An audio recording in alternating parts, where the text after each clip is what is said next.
رشتوں کا نہ ہونا اتنا تکلیف دہ نہیں جتنا کہ رشتوں کے ہوتے ہوئے احساس کا مر جانا۔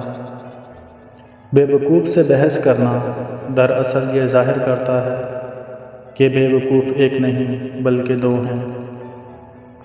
جب کسی کی کوئی بات کڑوی لگے تو سمجھو سچ بولا جا رہا ہے، اور اگر کسی کا لہجہ کڑوا لگے تو سمجھ جاؤ اللہ حافظ کہا جا رہا ہے۔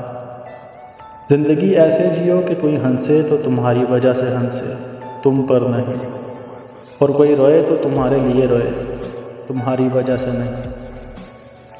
کبھی ایسا بھی ہوتا ہے کہ سکون کے لیے دوا کی نہیں، کسی کے لفظوں کی ضرورت ہوتی ہے۔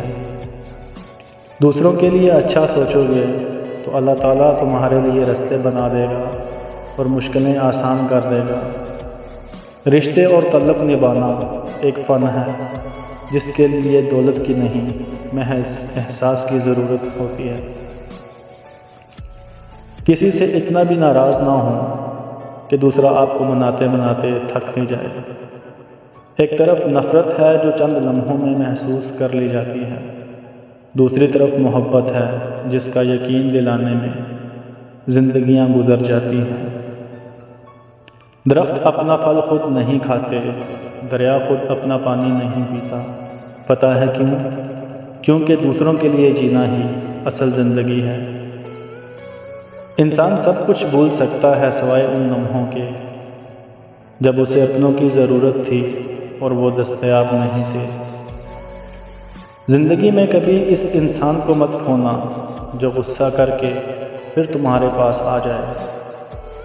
سب سے اچھی زندگی وہ بسر کرتے ہیں جو اپنی ضرورت پوری کرنے کے لیے اللہ کے سوا کسی اور پر بھروسہ نہیں کرتے۔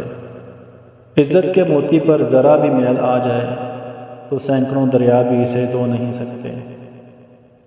گناہ زہر کی مانند ہیں، جو کم ہوں یا زیادہ ہر صورت میں نقصان دہ ہیں۔ ڈگری تو محض تعلیمی اخراجات کی رسید ہوتی ہے، علم تو انسان کی گفتگو اور عمل سے ظاہر ہوتا ہے۔